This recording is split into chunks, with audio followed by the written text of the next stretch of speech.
കടല് പിന്നെന്ന് പറയുന്നത് അങ്ങേ ആണ് കടലിൻ്റെ തിരയടിക്കുന്നത്. തിര മടങ്ങുന്നത് അങ്ങ എൻ്റെ കൊച്ചു പ്രായത്തിൽ.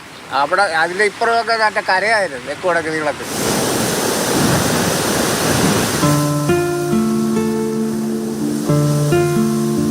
76 വർഷം ഈ മണ്ണിൽ ജീവിച്ചതിൻ്റെ അനുഭവ സമ്പത്തുണ്ട് സത്യരാജന്. കടൽ ഇപ്പോൾ തിരയടിക്കുന്ന പ്രദേശം പണ്ട് കരയായിരുന്നു. കിലോമീറ്ററുകളോളം തീരമുണ്ടായിരുന്നു.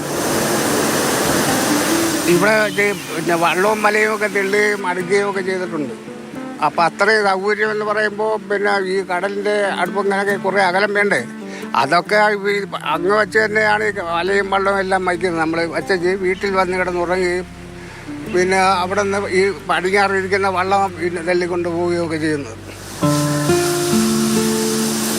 കരിമണൽ ഖനനം തുടങ്ങിയതോടെ കടൽ കരയെ കാർന്നു നിന്ന് തുടങ്ങി.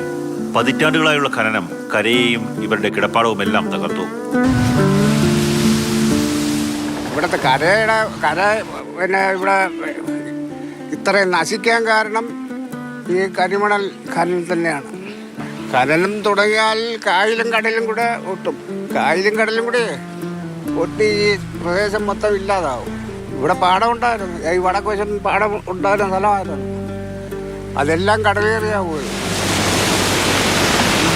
കടലിൻ്റെയും കായലിൻ്റെയും നടുവിലുള്ള പ്രകൃതിരമണീയമായ പ്രദേശമാണ് ആലപ്പാട് എന്ന് പറയുന്ന പ്രദേശം.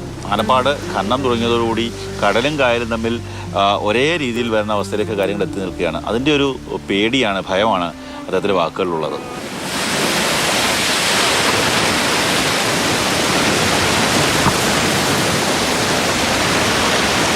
ഈ പ്രദേശമൊക്കെ വർഷങ്ങൾക്ക് മുമ്പ് വരെ നിരന്ന വലിയ ഉയർന്ന പ്രദേശമായിരുന്നു. പക്ഷേ തുടർച്ചയായിട്ടുള്ള കടൽക്ഷോഭം മൂലം ഈ പ്രദേശത്ത് മണ്ണ് ഒലിച്ചുപോയി. അതായത് കടൽ ഖനനം മൂലം പൂർണ്ണമായും ഇവിടെ നിന്ന് മണ്ണ് ഒലിച്ചു പോകുന്ന ഒരവസ്ഥയാണ് ഉണ്ടായതെന്നാണ് നാട്ടുകാരുടെ പരാതി.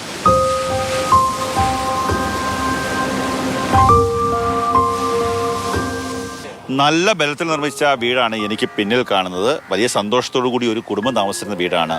ശക്തമായിട്ടുള്ള മണ്ണിടിച്ചിൽ കാരണം ആ വീട് 5 വർഷങ്ങൾക്ക് മുമ്പ് തകർന്നു വീണു. അതിനുള്ള പ്രധാന കാരണം എന്ന് പറയുന്നത് നേരെ എതിർഭാഗത്താണ് ഖനനം നടക്കുന്നത്. ഖനനം നടക്കുന്ന സമയത്ത് ഇവിടെ നിന്നുള്ള മണ്ണ് കടലിലൂടെ ഒലിച്ചു പോകുന്നത് മൂലമാണ് ഈ വീടുകൾ തകർന്നതെന്നാണ് പ്രധാനപ്പെട്ട ആക്ഷേപം.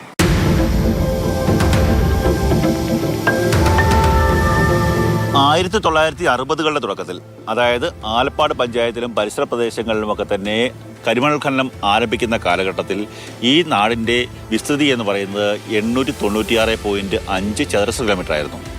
കുറേ കാലമായി ഇങ്ങനെ ഖനനം നടക്കുന്നു. അതിനുശേഷം കുറച്ച് നാളുകൾക്ക് മുമ്പുള്ള പരിശോധനയിൽ ഈ തീരത്തിൻ്റെ ആകെ വിസ്തൃതി എന്ന് പറയുന്നത് 6.96 ചതുരശ്ര കിലോമീറ്ററായി.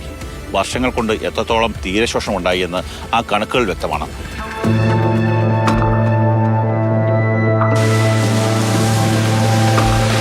കരിമണൽ ഖനനം മൂലമുണ്ടാകുന്ന തീരശോഷണം ഒഴിവാക്കാൻ വേണ്ടി ഒട്ടേറെ പദ്ധതികളും പ്രഖ്യാപനങ്ങളും ഒക്കെ തന്നെ സർക്കാർ നടപ്പാക്കുന്നുണ്ട്. പക്ഷേ അവയുടെ ഒന്നും ഫലം പൂർണ്ണമായും ഇവിടുത്തെ തീരദേശവാസികൾക്ക് എത്തുന്നില്ല എന്നതിൻ്റെ കൃത്യമായ ഉദാഹരണമാണ് നമ്മളിപ്പോൾ കണ്ടത്.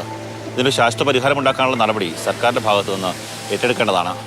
ക്യാമറമാൻ ഷനാസ് പരീതിനൊപ്പം കണ്ണൻ നായർ, മാതൃഭൂമി ന്യൂസ്, കൊല്ലം.